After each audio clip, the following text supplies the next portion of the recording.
AP high court ఆదేశాలను కూడా లెక్క చేయటం లేదు చంద్రబాబు ప్రభుత్వం. ఏపీ హైకోర్టు సిబ్బందిని చావగొట్టిన సీఐకి పోస్టింగ్ ఇచ్చింది కూటమి సర్కార్. మార్టూరు సీఐగా యార్లగడ్డ శ్రీనివాసరావుకు పోస్టింగ్ ఇస్తూ ఉత్తర్వులు జారీ చేసింది. టీడీపీ ఎమ్మెల్యే ఏలూరి సాంబశివరావును కలిశారు సీఐ యార్లగడ్డ శ్రీనివాసరావు. గతంలో మంగళగిరి రూరల్ సీఐగా పనిచేశారు యార్లగడ్డ శ్రీనివాసరావు. హైకోర్టు డ్రైవర్ పై దాడి చేసిన కేసులో ప్రభుత్వానికి న్యాయస్థానం చీవాట్లు పెట్టడంతో సీఐ శ్రీనివాసరావును విఆర్కు పంపించారు. సీఐ తీరుపై తీవ్ర స్థాయిలో మండిపడింది ఏపీ హైకోర్టు. న్యాయస్థానం ఆదేశాలతో సీఐపై కేసు నమోదైంది. అదే సీఐకి సైలెంట్ గా మళ్లీ పోస్టింగ్ ఇచ్చింది చంద్రబాబు సర్కార్. సీఐ యార్లగడ్డ శ్రీనివాసరావుకు పోస్టింగ్ ఇవ్వడంపై పోలీస్ హైకోర్టు వర్గాల్లో తీవ్ర చర్చ జరుగుతోంది. పూర్తి సమాచారం అందిస్తారు మా కరెస్పాండెంట్ అశోక్. చెప్పండి.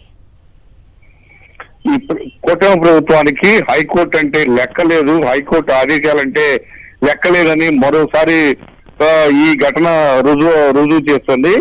ఎందుకంటే మంగళగిరి రూరల్ పోలీస్ స్టేషన్ లో సిఐగా పనిచేసిన శ్రీనివాస్ దాదాపు 4 నెలల క్రితం హైకోర్టు సిబ్బంది అత్యవసర ఫైల్స్ తీసుకెళ్తూ ఉండగా హైకోర్టు సిబ్బంది వెహికల్ ఆపి ఆ కానిస్టేబుల్ అతన్ని దాడి చేయడం జరిగింది. ఆ సిబ్బంది చెప్తూ ఉన్నారు అత్యవసర ఫైల్స్ ఇవి వెంటనే తీసుకువెళ్లాలని.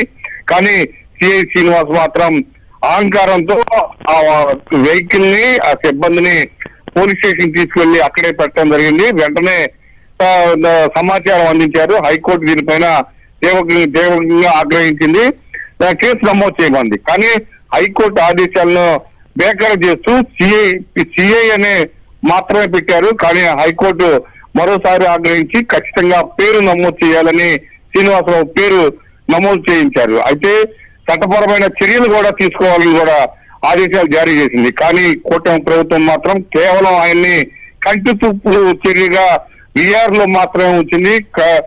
అంతా అయిపోయిన తర్వాత దాదాపు 2 నెలలు విఆర్ లో ఉంచిన తర్వాత ఈ రోజు మార్టూరు సంబంధించి సిఐగా పోస్టింగ్ ఇవ్వడం జరిగింది. అంటే పూర్తిగా హైకోర్టు ఆదేశాలను కూటమి ప్రభుత్వం తొంగలో తొక్కిందని చెప్పవచ్చు. హైకోర్టు అంటే లెక్కలేని తనంగా, హైకోర్టు ఆదేశాలంటే లెక్కలేని విధంగా వ్యవహరిస్తుందని కూడా చాలా స్పష్టంగా అర్థమవుతుంది. ఈ న్యాయ వర్గాల్లో తీవ్రమైన చర్చ రేపుతోంది. పూర్తిగా ఎక్కడ చూసినా హైకోర్టు ఆదేశాలు ఇచ్చినా సరే చర్యలు తీసుకోలేదు సిఐ శ్రీనివాసరావు పైన అనే విధంగా చర్చ జరుగుతూ ఉంది. రైట్. Thank you Ashok.